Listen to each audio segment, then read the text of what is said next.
मारे मठमा बैठेली वाजेण बोली हो बड़ना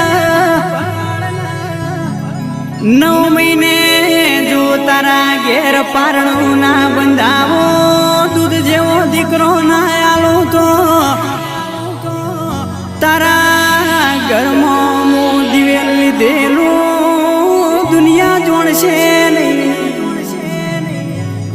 अरे